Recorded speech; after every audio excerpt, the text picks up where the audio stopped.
Okay, so the lectures that we're flipping today are the data structures lectures. And there was a part 1 and a part 2. What was like the premise of these lectures?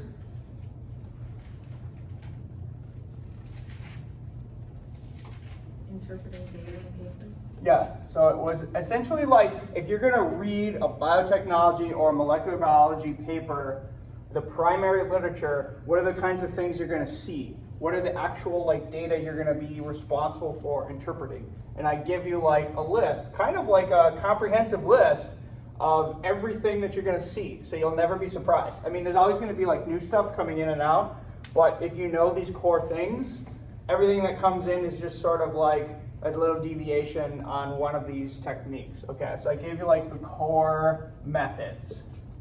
The core methods and data in biotechnology papers that we're going to read in this lab and in this class.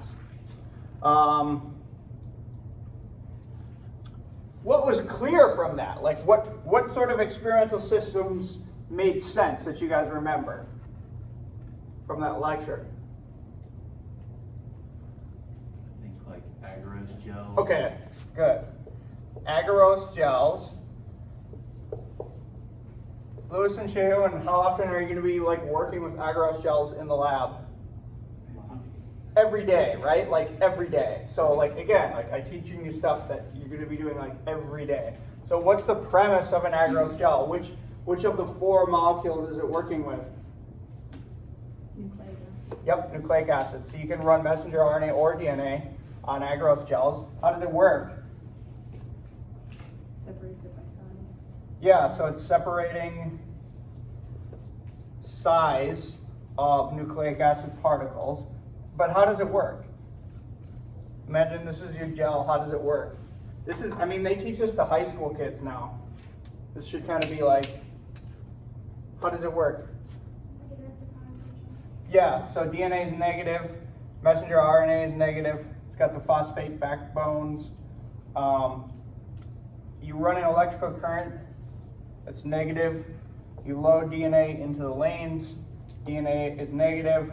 It's going to run away from the electrical current, and it's going to separate out based on size, because big molecules is going to be hard for them to run through. Little molecules are going to run through fast. So where are you going to find big stuff? Like here, here, or here? What? Be near the top. Near the top, yeah. You're going to find big stuff up here. It's hard for it to get through. Where are you going to find little stuff? At the bottom and everything in between. Okay. Typically when you run this, you run what we would call a ladder. A ladder you buy from a company, okay? And it's separated in kind of like even sections. So somebody has gone through the process of making little strings of DNA that are 100 base pairs long, 200 base pairs long, 300 base pairs long, 400, 500, on and on and on. And they mix them all together in a tube. And so we always run that as our ladder in lane 1. Why do we run a ladder? So you can compare. Exactly. So whatever you're questioning, whatever you're testing, you're going to be able to see where those bands are. And based on comparing them to the ladder, you can figure out what size they are. So things to remember from agarose gels is it's dealing with nucleic acids. It implicitly gives you the size. So when are you going to be using this? What would you use it for? Why do I ever want to know the size of a DNA molecule?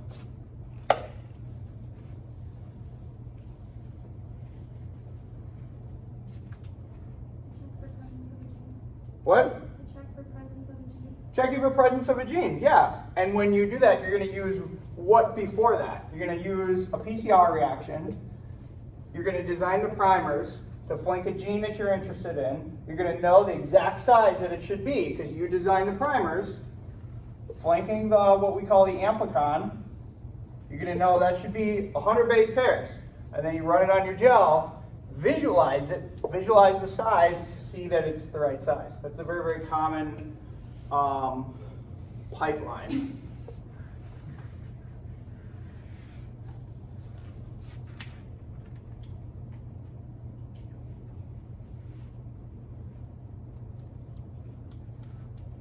Let's walk through like some scenarios.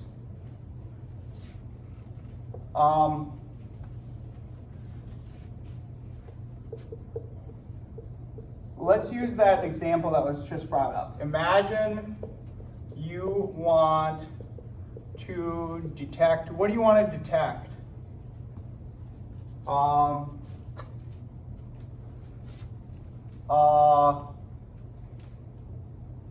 Interesting, let's do this. A COVID virus, a COVID-19 virus in a swab. What are you going to do? We know enough molecular biology now that we can answer this question. What are you going to do? I just had my COVID-19 test today, sentinel testing. I don't know if I'm positive or negative. What are they going to do to my test? Although this was not actually that type of test, but what are they going to do? How would you do this? What do we need? Brian. A primer. Okay, so you're gonna go the route of PCR, right? Sure. Okay. So for PCR you need two primers. Two primers. PCR is going to be amplifying what? What is PCR target?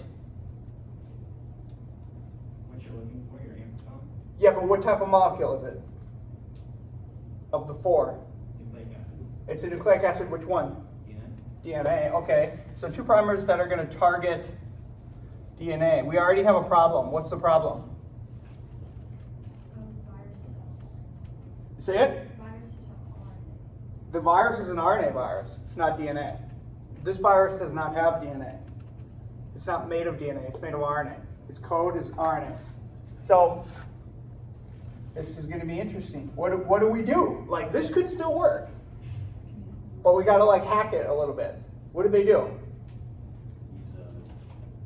So okay, so we get our RNA from a swab. We know that COVID-19 virus is RNA virus. We extract RNA from that swab. Okay, so we got RNA. Now what do? We can't do PCR yet because PCR targets DNA. What do? Convert to Cdna. Yeah, okay, good. So we have to somehow convert this RNA to something we can work with. Okay, so what they do is they convert it to what's called Cdna. This is called complementary DNA. So if you have a messenger RNA, that's the virus. What is cDNA? cDNA is when you take one primer, okay? So you take one primer that binds like this, going the opposite direction. To make cDNA, you need a special enzyme that breaks the central dogma of biology, which is what? Integrase. Nope, not integrase. Reverse transcriptase. So to do this, you need reverse transcriptase. I'm just going to write RT. RT is going to come on. It's going to see this, bind to that primer, and then it's going to start writing DNA. So this is what we call an RNA-dependent DNA polymerase. It's reading from RNA, but it's writing DNA. RNA-dependent DNA polymerase. It's going to write DNA. Now we have this very strange molecule, which has a very special name, cDNA. cDNA is half DNA and half RNA. That's why it's called complementary DNA. Okay? And then what do? Once we have this, we've now stabilized the genome of the virus. The thing about that's why it's so hard to test for COVID, why it was so hard to initially everybody was very upset because they couldn't get their tests. Okay? But it's an RNA virus. It's actually requires kind of master's level technician understanding to create cDNA from RNA. So we literally didn't have enough people in the country that can just prepare cDNA from the RNA virus swabs. And then they finally built robots that do it now. So robots are doing this. But okay, so once we have cDNA, once we have the cDNA, now what can we do? Now, Brian, come in and give us your answer. You design your primers? Well, we already got one primer. We got one primer. Let's say we now have our second primer. Our second primer binds up here somewhere. Now, just give me your answer from before. PCR. Now we can do PCR. Because what we can PCR is the cDNA. Okay? So now we run PCR reactions targeting the cDNA, and now we can amplify a bazillion copies of this. Okay? So what this this pipeline is called RT-PCR, reverse transcriptase PCR. We did the RT, synthesized the cDNA, and then we made the PCR product, the amplicon. Okay, so now we have an amplicon of the COVID-19 virus. How do we see it? How do we know if the sample is positive? You know how many base pairs is in between? What? You know how many base pairs are in between or how long your segment is? But how do you even see it? What, you're saying, do we know? Yes, we know how long it should be because we designed it. What? Run it through a gel. Run it through gel. Okay, so step 3. So step 3 of our pipeline, imagine you wanted to detect the COVID-19 virus. Step 3 is run a gel. We're going to run an agarose gel. Run a gel. Okay, so we make a gel. What percent gel should we use? Let's say our amplicon, how big is it? Let's say our amplicon is 150 base pairs. What percent agarose should we put in our gel? Graduate students. What?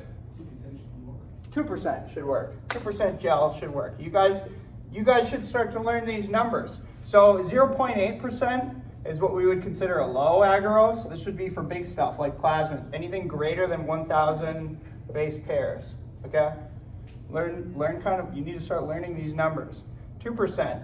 2% is what we would consider like a high percentage agarose. It's going to have more agarose, it's going to have tighter pores, so it's going to be harder for big stuff to spread out, but it's going to be much better at spreading out tiny things. Okay, so 150 base pair amplicon, that's pretty tiny.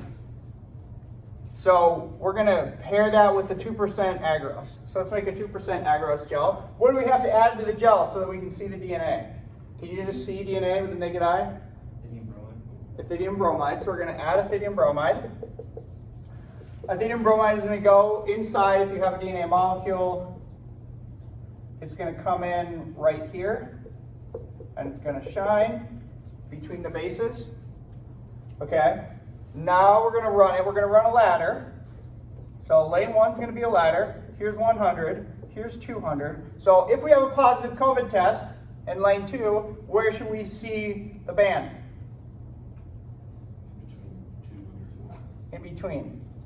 Right there. This should make sense to people. This should make sense. If it doesn't, there's a problem. Okay? Ask me if it doesn't make sense. What's going to be our positive and a negative control? Do we need those? The answer is always default yes. Always. You always need a positive control. What should be our positive and our negative control? Your positive control can be another sequence that's a similar size. People probably what is the actual positive control for these is they probably have cloned sequences of the COVID-19 cDNA into plasmids. So they just have like a little library of like, oh, this chunk is going to amplify positive. So that would probably be our positive control, a little clone of COVID-19 sequence. So it'd look like this. What's going to be a common negative control?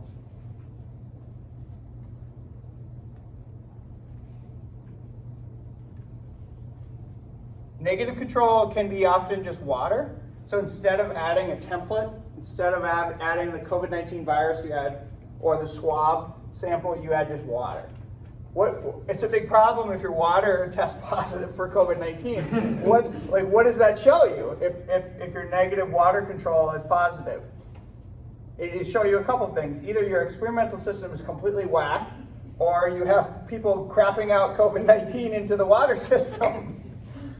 So I think they actually can do that. Like I think they actually do measure, like in the sewage treatment plants, COVID-19.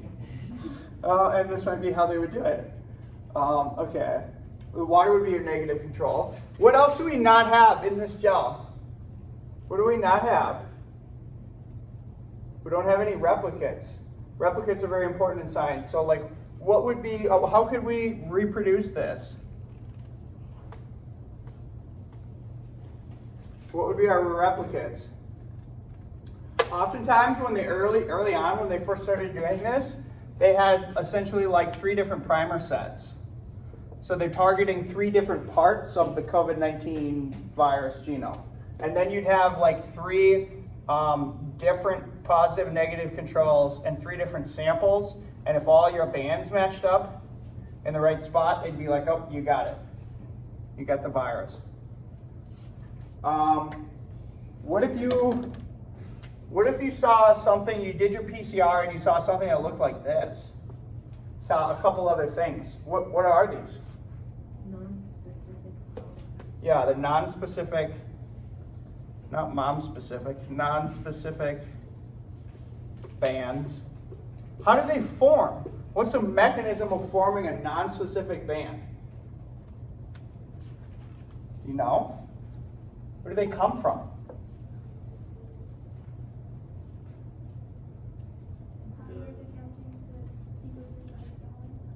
Sequences that are similar. Yeah, so like imagine, what other template is going to be in that DNA from that swab? What else is going to be in there? Imagine a list, we make a list of things that are in that swab. What DNA is going to be in that swab? Okay, let's imagine the COVID virus is in there. What else is in there? Bacteria. It could be bacteria. I'm sure there's bacteria that live in your nose. Bacteria, DNA, what else would be in there?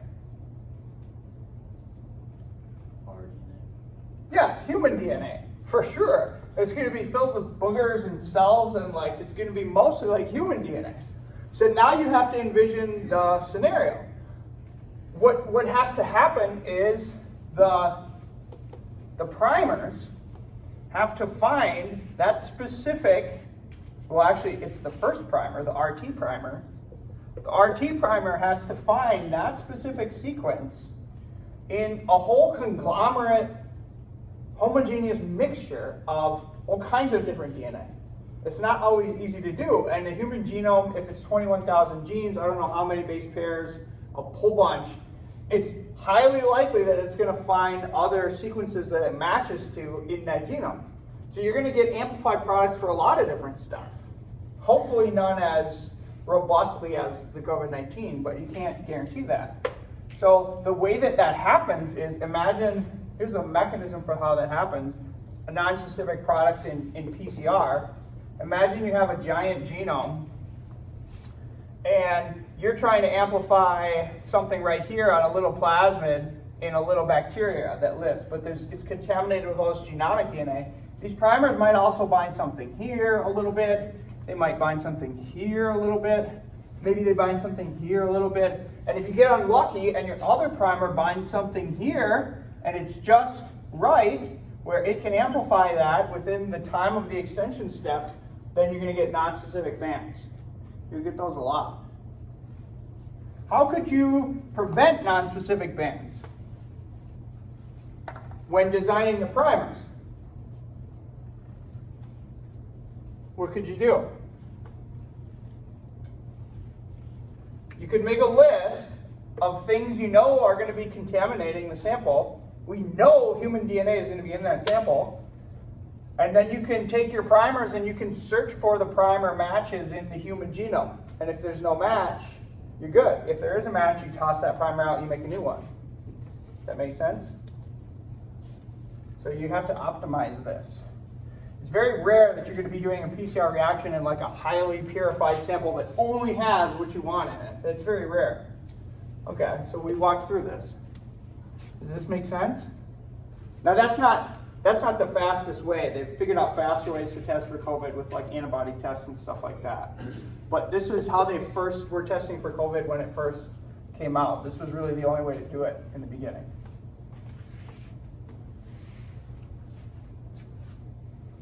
How much time do I have left? 5 minutes. Oh man. Okay, agarose gels are easy. Somebody give me like another experiment that I talked about in these lectures. Like there's a whole page of them. And I hope you guys watch those lectures because I'm definitely not covering everything like in the in-person flipped lectures. What else was in there that comes to memory that you can remember? Fish. Fish, good one. What is fish?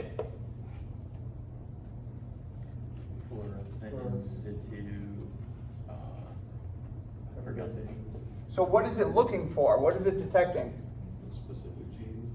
A specific gene, so it's detecting nucleic acids. You could do a gene or you could do messenger RNA.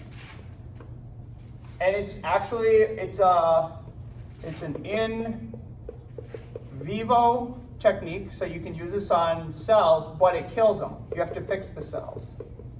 So it's a staining technique that allows you to identify the localization of a particular gene in fixed cells. Why might this be useful? What could you use this for? What was the example I gave? Whereas bacteria in a plant cell. Exactly. So that was a good example that I give. I do this. We don't do this in my lab, but this is very common in my field. Is where they're studying a symbiont, Wolbachia. Wolbachia lives inside of. It's a little symbiont, little bacteria that lives inside of insect cells. And if you want to know, like, where is the Wolbachia, you can do fish. Fish is going to target its genes and its genome, and you can get them to light up. So it's going to light them up. Is this a problem that it kills the cells? What do you think about that? Essentially, fish relies on probes. You got to get probes through the cell membrane or the cell wall, depending on what context you're working in. To get things through the cell wall and the cell membrane and the lipid bilayer, you have to kill the cells and send the molecules through. Is it a problem that it kills the cells? It depends on the context. It depends on the context. So for instance, if it was very important that you wanted to see your cells in a living state, often what they do is they use GFP. GFP is a tag that's going to get prime's not the right word, it's going to get translated onto fused proteins. So you might have protein X fused with GFP, green fluorescent protein from the jellyfish. This works in living cells. So if you've ever seen like the movies of like cell division and there's like shiny stuff, that's usually like GFP. So there's advantages to having dead cells and there's advantages to having living cells. Dead cells you can get really, really good stains because you can get stuff through.